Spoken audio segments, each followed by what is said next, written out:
El sangrado uterino normal hay que hacerle un enfoque desde la coagulopatía, porque la mayoría de los ginecólogos y médicos pensamos que siempre el sangrado es por hemorragias, por anemias, por miomas, y una causa muy importante es las coagulopatías. Esta charla es patrocinada por la Novo Nordisk, pero las publicaciones y recomendaciones son de las sociedades científicas y el conocimiento que estamos manejando es todo basado en la evidencia científica. Hablaremos del enfoque del sangrado desde la vista del ginecólogo y del hematólogo. Nos acompañará el hematólogo Kenny Galvez de la Universidad de Caldas y de la FUCS y docente de la Universidad Pontificia Bolivariana. La menstruación es el sangrado mensual cuando hay una deprivación porque la mujer no queda embarazada y se sucede una cantidad de cambios cíclicos y la mujer sangra cuando no se queda embarazada, y estos sangrados pueden ser abundantes cuando hay patologías. Entonces es muy importante ponernos de acuerdo en cuanto a la terminología y manejar un enfoque de sangrado uterino anormal. La mujer del Paleolítico tenía mucho menos ovulaciones que en la actualidad por diferentes razones. Una menarquia más tardía a los 16 años versus 12 años, una menopausia más temprana a los 47 años.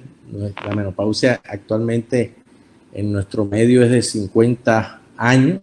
El número de hijos era 6 y el promedio actual de las mujeres es de 1.8, lo cual hace que la mujer tenga más ovulaciones y mayor episodio de sangrados y mayor episodios de anemia. También la mujer antes lactaba más, hasta 3 años, y en la vida moderna nuestras mujeres lactan solamente 4 meses cuando lactan. Eso hace que haya más ciclos menstruales, así como la edad del primer hijo en promedio era 19 años y actualmente es 29 años. Entonces la menstruación es un proceso fisiológico. Les decía que cuando se menstrua, cuando no hay embarazo, hay un sangrado y hay un equilibrio entre la proliferación y desidualización del endometrio. Hay procesos inflamatorios, los procesos de hipoxia, de apoptosis celular, de hemostasia, de vasoconstricción y finalmente reparación y regeneración del endometrio. El sangrado uterino anormal tiene un impacto negativo en el bienestar físico, mental, social, emocional y financiero de la mujer. El sangrado uterino es un síntoma debilitante común que en la mayoría de los casos no pone en peligro a la mujer, pero sí altera muchísimo la calidad de vida de la mujer, sobre todo cuando este sangrado es anormal, que le genera incapacidades y disconfort.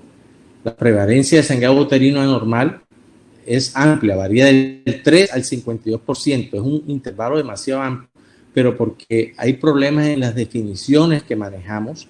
Entonces, de un sitio a otro, de una escuela a otra, hay una amplia brecha en estos porcentajes. Por eso la Federación Internacional de Ginecología ha querido unificar los criterios de sangrado uterino anormal. El sangrado uterino anormal es la causa del 20% de las remisiones a los servicios de ginecología en el Reino Unido.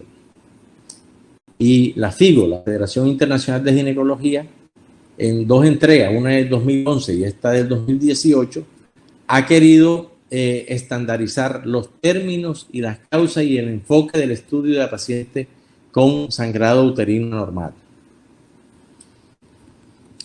Ha sido muy difícil los estudios porque hay una cantidad de términos muchas veces confusos y todo el mundo habla un idioma, entonces no son equiparables los estudios que hay en la literatura. Por eso la FIGO recomienda abandonar los términos menorragia, metrorragia, hemorragia uterina disfuncional y otros términos, para generar una terminología adecuada y poder hacer ensayos clínicos y revisiones sistemáticas en las cuales saquemos mejores conclusiones. Eso ha querido la FIGO y los términos que abandonó definitivamente debemos abandonar son el término hemorragia uterina disfuncional, epimenorrea, hipermenorrea, hipomenorrea, menometrorragia, menorragia, metrorragia, hemorragia metropática, oligomenorrea, polimenorrea. Todos estos términos están en desuso. Entonces la FIGO define dos sangrados. Agudo, cuando hay un episodio en la edad reproductiva que en opinión del médico es de cantidad suficiente para requerir una intervención inmediata, porque el sangrado es importante. Y crónico, cuando este sangrado dura más de 3 meses y no pone en peligro la vida, la homeostasis de la mujer. Entonces, en la publicación de FIGO del 2018, que son los conceptos actuales que estamos manejando en cuanto a la frecuencia del sangrado, dice que las menstruaciones deben tener periodos entre 24 a 38 días. 24 a 38 días, y se llama sangrado infrecuente cuando hay más de 38 días entre una menstruación y otra, o sangrado frecuente cuando hay menos de 24 días. La duración del sangrado debe ser 8 o menos días. Cuando es más de 8 días es prolongada, y la regularidad entre el ciclo más corto y largo es de 7 a 9 días. Y esto es muy importante porque se decía en las definiciones anteriores que era difícil medir que el sangrado era abundante cuando era más de 800 cc o cuando tenía coágulos. Entonces, la recomendación del informe NICE y de FIGO dice que la paciente es la que define, que determina si su sangrado es normal, leve o muy pesado o muy fuerte, porque ella es la que considera que tanto está alterando la calidad de vida. Eso sobre todo se produce en los pacientes que tienen trombastenia de Glassman y trastornos del fibrinógeno, y defectos mucho menos frecuentes como el síndrome de Wiskott-Aldrich, que son defectos en la regulación del citoesqueleto de la plaqueta, y el síndrome de Scott, que es un defecto en la interacción de los fosfolípidos de membrana plaquetarios. Con respecto a la trombastenia de Glassman, este es el defecto genético más frecuente o más diagnosticado con respecto al trastorno plaquetario. Es un trastorno autosómico recesivo. La incidencia es más o menos 1 en 1 millón de habitantes y se caracteriza por equimosis, petequias, sangrado uterino anormal y gingivorragia. Aquí vemos una curva de agregación plaquetaria, y en el segundo bloque vemos los pacientes que tienen trombastenia de Glassman, los cuales no agregan ni con epinefrina, ni con ADP, ni con colágeno, ni tampoco con ácido araquidónico, y solamente agregan con ristocetina. Contrario al síndrome de Bernard-Soulier, por ejemplo, que es otro también frecuente, donde se agregan perfectamente con norepinefrina, ADP, colágeno y ácido araquidónico, pero no agregan con ristocetina. Esta prueba pues la tenemos a disposición en todas las ciudades, y es una prueba que nos ayuda a hacer el diagnóstico de trastornos de la agregabilidad plaquetaria. En el caso de la trombastenia de Glassman, en un evento agudo de sangrado, debemos transfundir plaquetas de manera inmediata, utilizar hormonas y antifibrinolíticos, y también está demostrada la utilidad del factor 7 activado recombinante como parte del manejo hemostático de estos pacientes. La hemostasia secundaria básicamente se debe a los alteración de los factores de la coagulación. Aquí tenemos la vía intrínseca conformada por el factor 12, el 11, el 9 y el 8, y la vía extrínseca por el factor 7 y el factor tisular. Ambas vías se unen en el factor 10, aquí arranca la vía común. El factor 10 con el factor 5 activa el factor 2 de protrombina a trombina, y finalmente la trombina activa el fibrinógeno a fibrina, y el factor 13, que está al final de la cascada de coagulación, estabiliza esta fibrina para que forme un coágulo estable. El PT valora la vía extrínseca. Básicamente, cuando tenemos un PT prolongado aislado, estamos ante un déficit de factor 7 de la coagulación. Y el PTT nos valora la vía intrínseca. Y ambos, el PT y el PTT, nos valoran la vía común, que aquí la tenemos, que está conformada por el factor 10, el 5, el 2 y el 1. En el caso de que el paciente tenga prolongado el PT, entonces debemos tener en cuenta como primera posibilidad un déficit de factor 7. También las hepatopatías, como la cirrosis, también puede dar prolongación del PT y del INR. Con respecto al déficit de factor 7, este es un trastorno raro también, se presenta 1 en 500.000 habitantes, es un trastorno autosómico recesivo.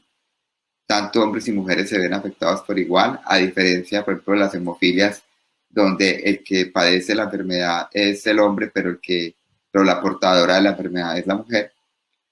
Y esto también es una causa de sangrado anormal uterino. El manejo del déficit factor 7 básicamente se debe hacer con el reemplazo del factor 7. En caso de que el paciente tenga un sangrado, la mejor manera de controlarlo es aplicarle al paciente el factor que tiene deficiente. Y cuando tenemos prolongado el PTT, en este caso tenemos que tener en cuenta déficit de factores de coagulación, como el 8, el 9, el 11. Aquí tenemos también déficit del factor de von Willebrand. En mujeres es muy raro que tengan prolongación del PTT secundario a déficit de factor 8, factor 9, porque recuerden que la hemofilia es una enfermedad ligada al cromosoma X. Entonces, como las mujeres tienen 2 cromosomas X, pues uno de los 2 va a sintetizar el factor, y esto generalmente hace que las mujeres portadoras de hemofilia tengan poco sangrado o no tengan ningún tipo de sangrado. También podemos tener prolongación del PTT asociada a déficit de factor 11 y menos frecuente la presencia de un trastorno adquirido de la coagulación, que es la hemofilia adquirida, donde hay anticuerpos contra el factor 8 que originan sangrado.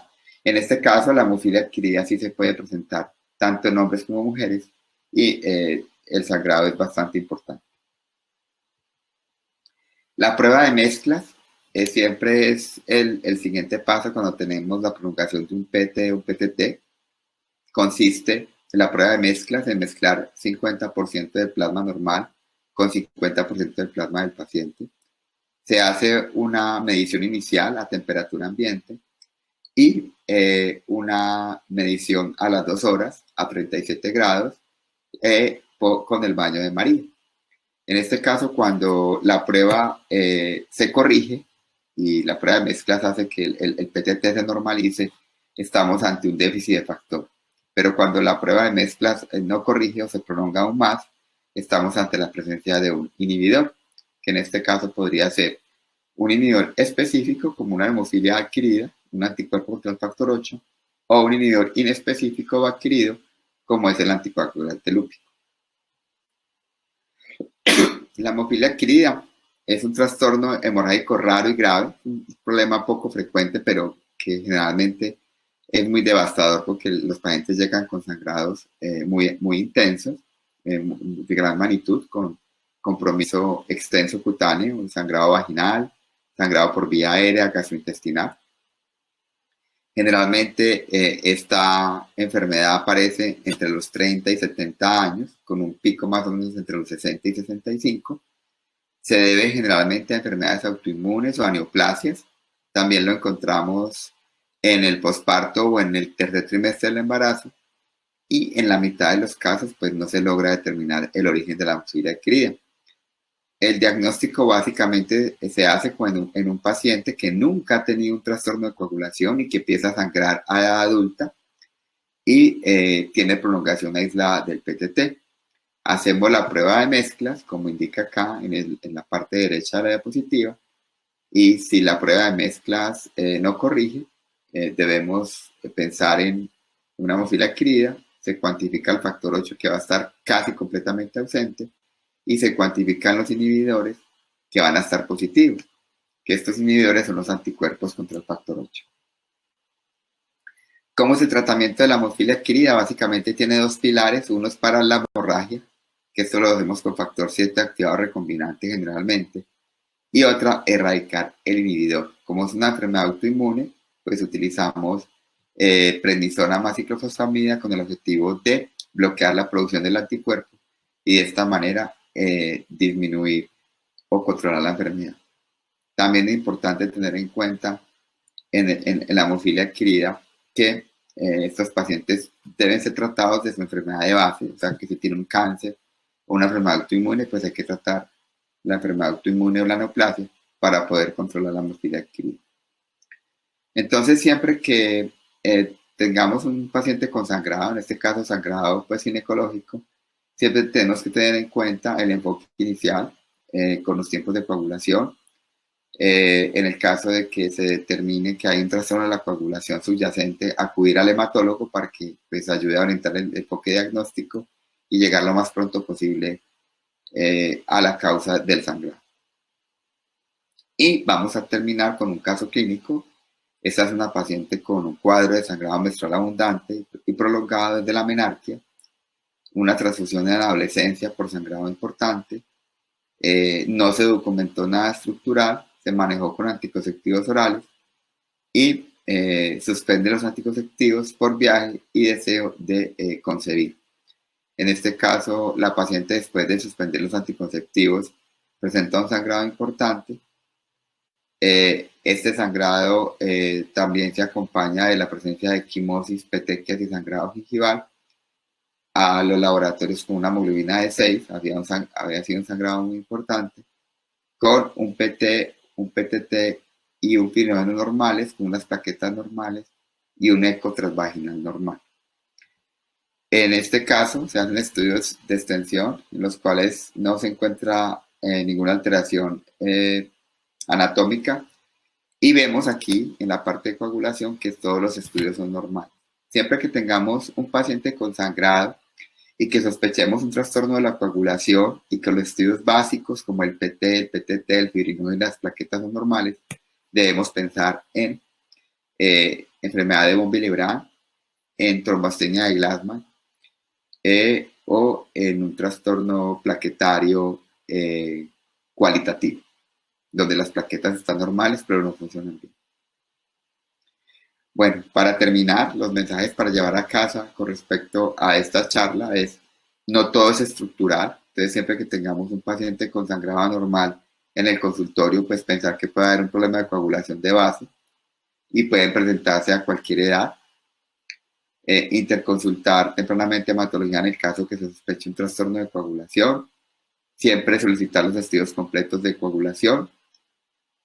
No piense que porque en la familia hay pacientes como la paciente que está viendo con sangrado de 6, 7, 8 días con coágulos chorros, es normal.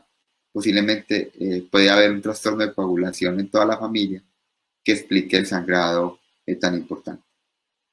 Y como mensaje final, siempre pensar en alteraciones de la coagulación. Bueno, muchísimas gracias. Ahora vamos a abrir el espacio para preguntar por el chat. Voy a dejar de compartir pantalla. Quedamos muy atentos del doctor Padrón y mi persona con respecto a cualquier inquietud o algo que quieran comentar con respecto a la charla o de algún paciente que tengan en este momento con sangrado que les haya llamado la atención. Que hacen las preguntas,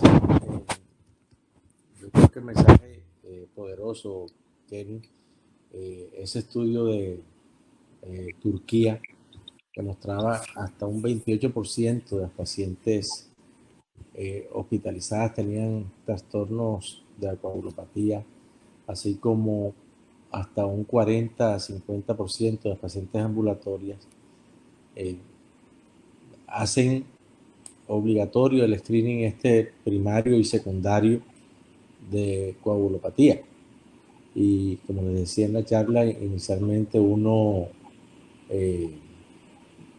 piensa en general en el mioma, en la hiperplasia, en el pólipo y no tanto en la coagulopatía. Entonces es muy importante para todo el grupo de colegas ginecólogos que están online, eh, eh, evaluar, pensar, sobre todo, digamos, el caso que presentaste, es una paciente que, fíjate, que tiene sangrado abundante desde la menarca. Eso no es normal. Eso no es normal. Eso significa que es un problema crónico, un problema hereditario. ¿Ya? Un problema hereditario. Y si uno lo que no busca, no lo encuentra. Y hay unas publicaciones que hablan también de la coexistencia de, de pacientes con miomas, patologías estructurales y problemas de coagulopatía. Exacto, doctor Parón. Y esto, digamos que en la consulta de hematología, con frecuencia llegan pacientes con sangrado uterino normal. Yo en el año le cuento que en la consulta me puede diagnosticar entre 8 y 10 pacientes con un Willebrand nuevo. Por ejemplo, para dar como una dimensión del problema. La trombastenia de Glassman y los otros defectos son más raros, pero, por ejemplo, la enfermedad de von Willebrand es muy frecuente. Hasta el 1% de la población mundial se cree que tiene enfermedad de von Willebrand. Entonces, a mí me parece muy importante que si el ginecólogo, dentro de los estudios que hace, no logra determinar algo estructural que le explique a él el sangrado de la paciente, y si en la familia de la paciente hay más mujeres con sangrados anormales, pues pensar en trastornos de la coagulación. Yo creo que es muy importante, sobre todo porque estas mujeres pueden más adelante requerir intervenciones quirúrgicas y a veces son pacientes que se complican. Otra cosa que usted decía muy importante, las hemorragias posparto tardías, ¿no? Estas pacientes que se van para la casa y al otro día llegan con anemias graves, con transfusión. Estos cuadros también deben sospechar o hacer sospechar al médico que haya un problema de coagulación. Sí, hay algo, nosotros los ginecólogos somos del grupo quirúrgico y por lo menos de 10 cirugías, 2 o 3 nos sangran mucho y cada vez usamos más el ácido tranexámico en estas cirugías, ¿no? Estas pacientes son subsidiarias a estudios hematológicos. Es decir, cuando una paciente, y lo dice el enfoque primario, sangra mucho en una cirugía, debe estudiarse y generalmente no se estudia, sino que pasa ahí desapercibido. Por eso hay un gran subregistro. Y yo diría que es por la especialidad de ginecología, el solo hecho de que la mujer sangre cíclicamente, mensualmente, que la mujer va a estar sometida a los partos, que la mujer va a estar sometida a cesáreas. Esto hace que sea más propensa a mostrar esta sintomatología que muchas veces el hombre no, porque por todas razones, ¿no? Por todas razones. Entonces, la mujer definitivamente tiene más atenciones quirúrgicas que el hombre, ¿no? Entonces, estamos perdiendo esa oportunidad. Exacto, muy importante, y sobre todo los retos hemostáticos quirúrgicos como el que usted acaba de mencionar, o también la amidalectomía o las exodoncias, por ejemplo. El sangrado anormal por exodoncia también es muy importante a la hora de interrogar a un paciente, porque si esto se presenta, pues también puede haber también un trastorno de coagulación. Entonces, si usted como quirúrgico piensa que este paciente tiene un sangrado anormal, pues remítalo al hematólogo, ¿no? Para que se estudie. Y muchas veces, a veces, trastornos de coagulación solo debutan cuando el paciente tiene nada. Entonces, sí es importante. Yo creo que si el médico piensa de alguna manera que puede haber un trastorno de coagulación, pues sí se debe remitir al hematólogo. Yo creo que una cosa importante es que el ginecólogo tenga en cuenta siempre pedir los estudios de coagulación, solicitar el PT, solicitar el PTT, solicitar el fibrinógeno, solicitar el recuento plaquetario, porque de esa manera pues se hace el enfoque inicial y ya le llega al hematólogo pues con algunos estudios. Inclusive yo soy de los partidarios de que inclusive el estudio de enfermedad de von Willebrand lo podría solicitar el ginecólogo. El ginecólogo podría pedir un factor 8 un cofactor de ristocetina y un factor de von Willebrand. Básicamente esos estudios se puedan solicitar y que ya el paciente llegara a hematología pues con más estudios que permitan agilizar como el abordaje del paciente. Sí, estos exámenes que has dicho que son los que la FIGO aconseja. Ajá. El factor TP, TPT, el factor de von Willebrand, el factor de ristocetina y el factor 8. Básicamente son los que debe llegar ya cuando se pide esa interconsulta de hematología. A ustedes ya el paciente debe llevarlos. Exactamente. Yo no sé, doctor Padrón, si en el auditorio de pronto tenemos a alguien que quiera hacer una pregunta por el chat. Lastimosamente no se pueden hacer preguntas en vivo, pero si alguien de pronto tiene una inquietud, una pregunta, la puede escribir en el chat y aquí la vemos en pantalla. Okay.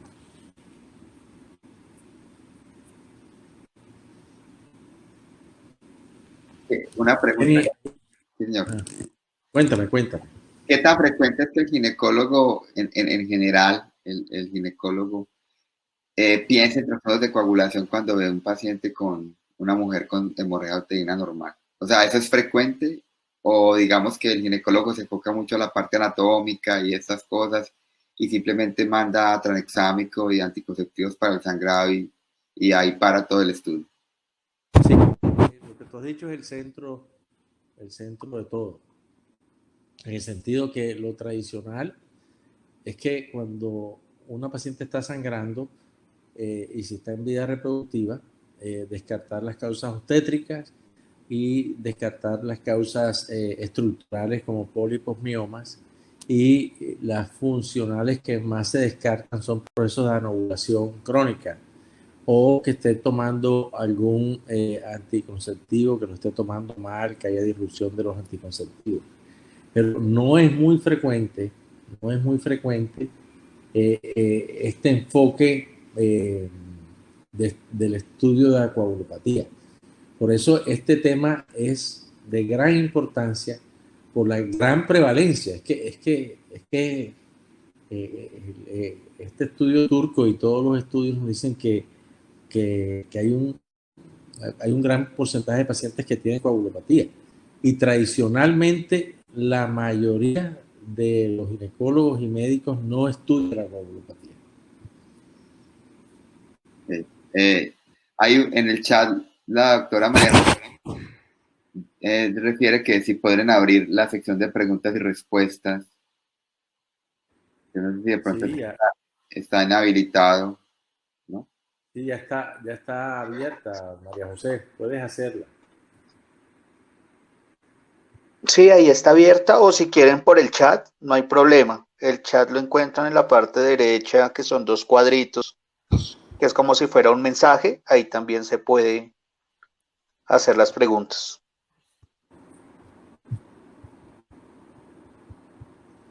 Listo, María José, esperamos tu pregunta, con todo gusto.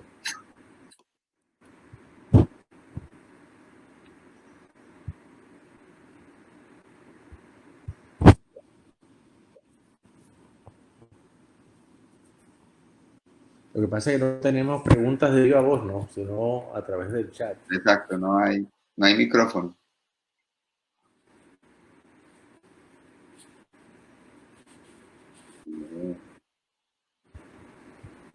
Okay.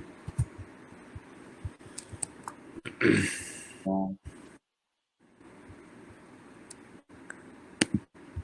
Kenny, ¿qué tan frecuentes son las trombocitosis y como causa de la trombocitosis son cuando están los trombocitos, las plaquetas elevadas?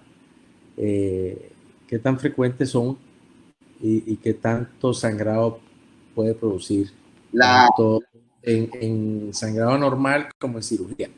Las trombocitosis, la mayoría son de origen benigno, son secundarias a déficit de hierro, pero hay unas entidades como los síndromes mieloproliferativos o la policitemia o la trombocitemia esencial que aumenta el recuento plaquetario. Y en este caso, estos pacientes con recuento de plaquetas muy elevados, si tienen una politemia vera o una trombocitemia esencial, pueden tener un síndrome de von Willebrand adquirido por esa cantidad tan aumentada de plaquetas. Pero realmente en general las trombocitosis se relacionan más con fenómenos trombóticos que hemorrágicos. Hay un comentario de la doctora Yanire Huelvas. Dice, muy buena orientación, porque como dice el doctor Padrón, muchas veces se trata las causas más frecuentes de sangrado ginecológico, pero algunas veces se nos olvida que existen trastornos de la coagulación. Eso es muy importante. Yo creo que tener en cuenta que siempre hay problemas de coagulación que debutan con sangrados anormales. Aquí pregunta a Lucía Grajales, la doctora Norma, dice, para la enfermedad de von Willebrand, ¿cuáles son los mejores tratamientos en el, qué es el SUA? Sangrado uterino normal. Ah, ok, perfecto. Entonces, realmente para von Willebrand, el manejo, digamos, muchos de los pacientes con von Willebrand son leves, la mayoría. Muchos mejoran con anticonceptivos orales, porque los anticonceptivos, sobre todo los estrógenos, inducen la síntesis de factor de von Willebrand.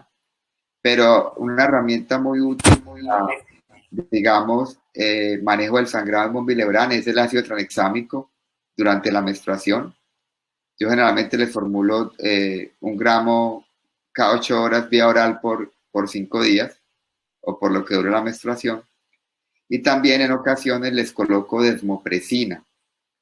La desmopresina se coloca subcutánea, se coloca cada 48 horas, no se puede colocar cada 24 porque no tiene dónde actuar, hay que esperar que el factor de von Willebrand se sintetice de nuevo, entonces se coloca cada 48 y la desmopresina lo que hace es liberar el factor de von Willebrand que hay en el subendotelio al endotelio para que se mejore la cascada de la coagulación y el paciente coagula bien. En casos ya muy graves de von Willebrand y hemorragias muy, muy profundas y severas, se recomienda utilizar el factor de von Willebrand. Así como existen los factores para los hemofílicos, también podemos utilizar factor de von Willebrand. Y en el caso de que no tengamos factor de von Willebrand, podemos utilizar los crioprecipitados, porque estos crioprecipitados tienen muy buena cantidad de factor 8 y de factor de von Willebrand.